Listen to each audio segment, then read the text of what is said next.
जगन्नाथपुरी की बात करें तो बहुत सारे मिरेकल्स भी वहाँ पे होते हैं। तो ऐसा क्यों कि वहाँ की जो टेम्पल है इतनी ऊंची होने के बाद भी उसका शैडो जमीन पर नहीं दिखाई देता है। मैं भी कुछ इन सब बातों को सुन रहा था कि जैसा शैडो का ना होना या मंदिर के अंदर जो साउंड है, जो वेव्स हैं, समंदर की आवाज, लहरों की आवाज का ना होना, तो ये सब कुछ चीजें हैं। तो इसके बहुत सारे एंगल हैं, इसको अलग अलग एंगल से देखा जा सकता है। कुछ तो लोग साइंटिफिकली उसको देखना चाहते हैं, कुछ लोग उसको जो आर्कियोलॉजी है उसके अकॉर्डिंग देखना चाहते हैं। तो अलग अलग मैंने देखा लोगों के व्यूज होते हैं। तो कुछ लोग मिरेकल कि यस जगन्नाथ जी हैं तो वहाँ पे कुछ मिरेकल हो रहा है कि हवा जो दूसरी दिशा में जो फ्लैग है जगन्नाथ जी का वो दूसरी दिशा हवा के विपरीत दिशा में उड़ती है। और जो सुदर्शन चक्र की बात कर रहे हैं, नील चक्र जिसको बोलते हैं, तो वो भी जिस दिशा से आप देखो आपको लगेगा कि जस्ट उसी तरफ वो देख रहे हैं। सबके लिए समान है। कोई बोलता है कि इसको ये तो ऑप्टिकल इल्यूजन है काइंड ऑफ। जो भी पर्सपेक्टिव हम लेके चले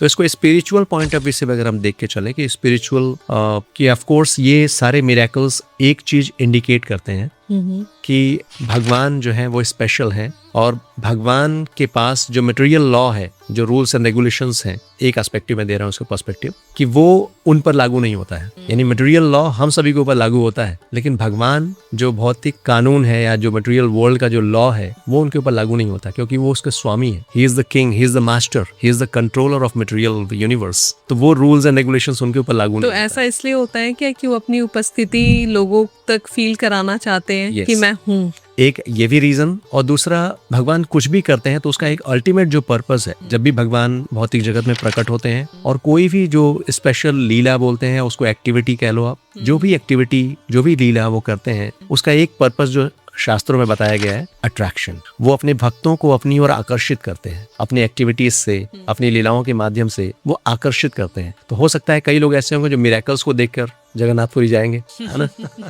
बट अल्टीमेट पर्पस क्या है कि जब वो किसी भी कारणवश जब वो जगन्नाथ जी का दर्शन करेंगे, जगन्नाथ जी के पास आएंगे, उनके बारे में सुनेंगे, उनके नाम का कीर्तन करेंगे, तो जो रियल पर्पस है वो है कि जो हृदय में प्रेम है भगवान के लिए, जो डिवोशन है, लव है, उसको प्रकट करना। तो बहुत से लोगों का एक्सपीरियंस रहा है कि वो किसी भी रीजन से, कई लोग टूरिज्म के पर्पस से, घूमने के लिए, चलो सी बीच है, दर्शन भी हो जाएगा, ये भी कर लेंगे, लोग जाते हैं। लेकिन जब वहाँ का एटमॉस्फेयर, वहाँ का दर्शन, वहाँ का प्रसाद, तो उससे उनकी लाइफ में बहुत ट्रांसफॉर्मेशन आना शुरू होता है, जो डिवोशन है वो प्रकट होता है। और इनफैक्ट तो जगन्नाथपुरी के बारे में अगर हम उस क्षेत्र की बात करें, पुरुषोत्तम क्षेत्र कहते हैं उसको, भगवान का स्थान है वो, उसके विषय में जो वर्णन आता है शास्त्रों में कि यदि कोई व्यक्ति वहां पर केवल पैदल चल रहा है, एक कदम चलना है, यानी आपने वो कितने कोष की यात्रा होती है, आपने यात्रा पूरी कर ली। जगन्नाथपुरी की महिमा के बारे में आता है, स्कंद पुराण में वर्णन आता है। हाँ, एक कदम कोई चल ले उस जमीन पर, उस स्थान पर, तो अनेकों कोष की यात्रा जिसको बोलते हैं कि उसने इतनी यात्राएं कर ली, इतना चक्कर लगा, जो भी ऐसा।